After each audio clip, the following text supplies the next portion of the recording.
On our way, we're just doing a little running around today. It was so weird. Those night blinds you put on. Yeah. Oh my God. Whoops. Hey. So I got up at 6:30. I was walking around. I walked out to the car. I had to get something from the car. It was a beautiful morning, but it's 6:30. Well, what are you gonna do? So I went back up to the hotel room.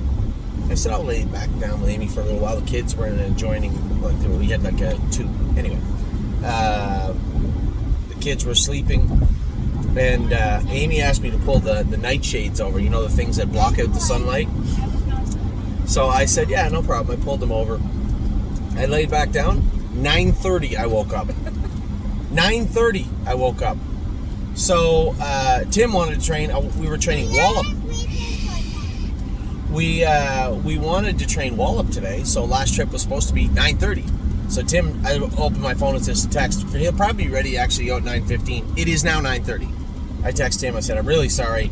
9:30 is not going to be a go. I need at least 5 minutes. I'm just across the street. So I go over.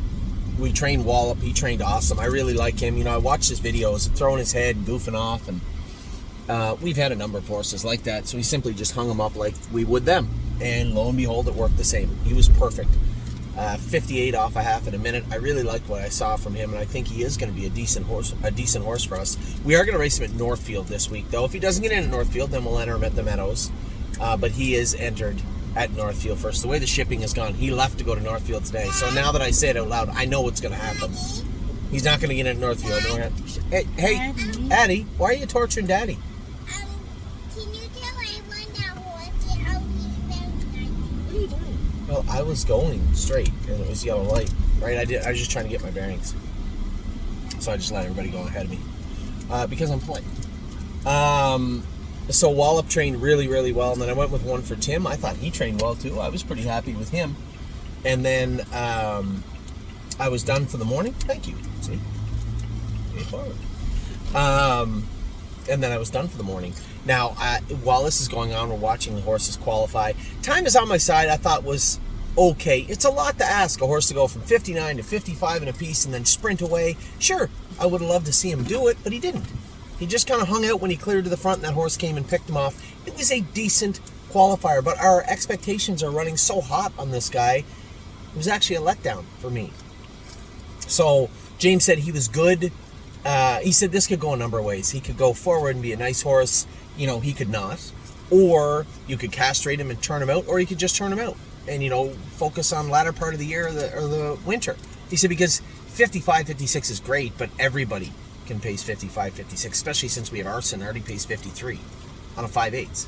So I said, you know what, I think you're right. I'm going to do exactly what we did with 3 Point Blue Chip when he was in kind of the same boat when he was a baby. Although he didn't have the qualifiers, he did have the schoolers in Ontario, and we opted to bring him over here where I could focus on him a little bit more. So, and at that point, we could school him a couple of times at the Meadows. If I really liked how he schooled next week, theoretically, he could race in the Stallion Series coming up, or not. He's not ready for the Sire Stakes, so he could race in a maiden.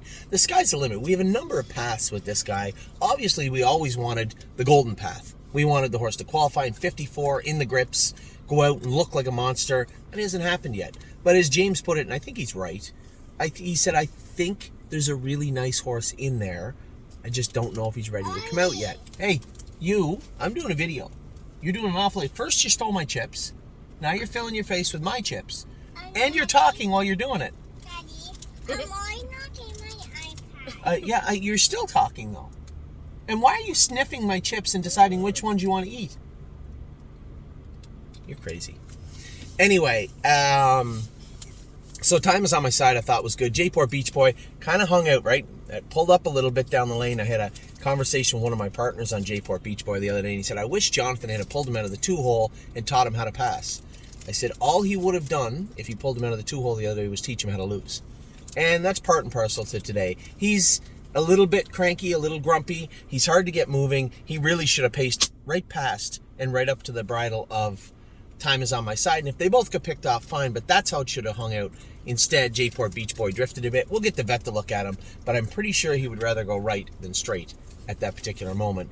And that's just going to be a matter of managing him properly. Grassroots, maiden, hide him away, trying to get him to spark back up and find his brother's mojo. we'll see if we can get him to do that. And he did pace 57 and 1 today, but the way he did it was not overly enthusiastic. So we'll try and we'll put him on a path to kind of hide him away. He'll race in the grassroots hidden. You know, if he gets up, great. If he learns to pass that night, awesome. But he'll race in the grassroots hidden. After that, we'll look for non-winners or 1 numbers or 2 and kind of hide him out in places. Just trying to get him confident, trying to get him stronger and moving forward. So Time Is On My Side is going to come to, I guess, Pennsylvania. I was just thinking about it. I'm supposed to be somewhere Tuesday, aren't I? Well, I can't school Tuesday. Well, the poor bugger just raced.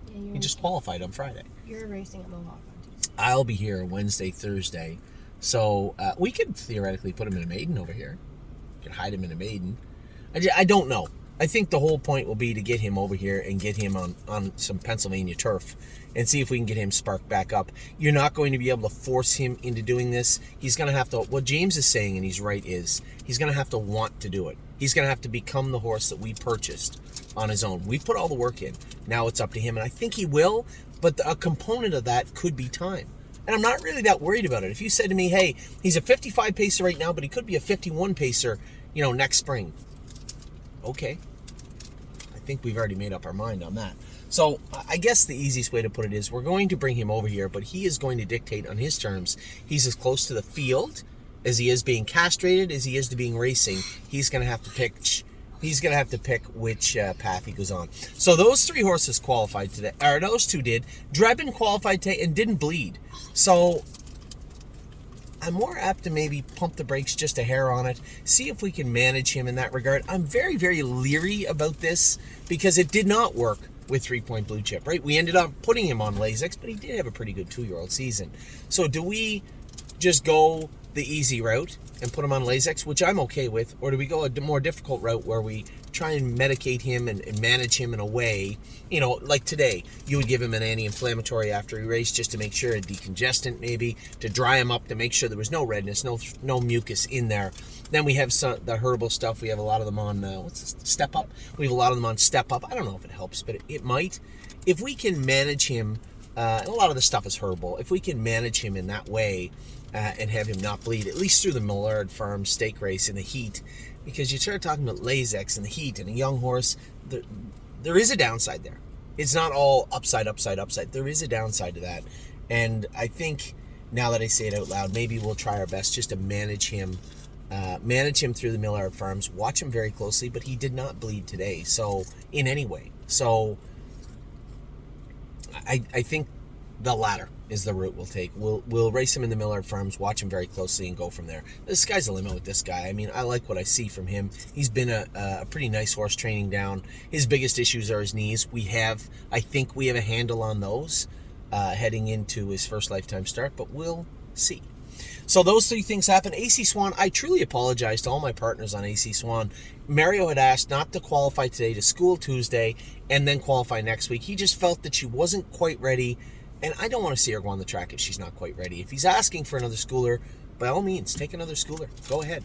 So she's going to school on Tuesday, and that's my fault. I should have brought that to you last night, and I apologize. She'll qualify school on Tuesday and then begin to qualify the following Tuesday. That's the plan with AC Swan. And as we get closer into July also, those horses are going to be heading out to Illinois. Anyway, so that's what took place this morning. We had the training of Wallop and Tim's horse. I thought Wallop trained well. I thought Tim's horse trained well.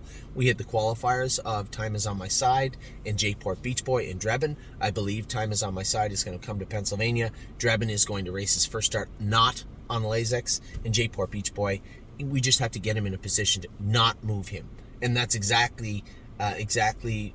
And now Jonathan knows also. He knows the colt very well. Keep him buried on a helmet, buried, and try and teach him to go by and build his confidence a little bit. And that's the plan for those 3 horses. Now we have a lot of horses racing today in the meadow, so I'm eager to get to that. I'm going to go hang out with Mark at his place for a little bit, and then head over to the track. So early morning recap. We got our qualifiers over with. We got some training over with. And now we got a lot of racing to head into today. So good luck to everybody. I will catch up with you later on this evening. Take care. Bye.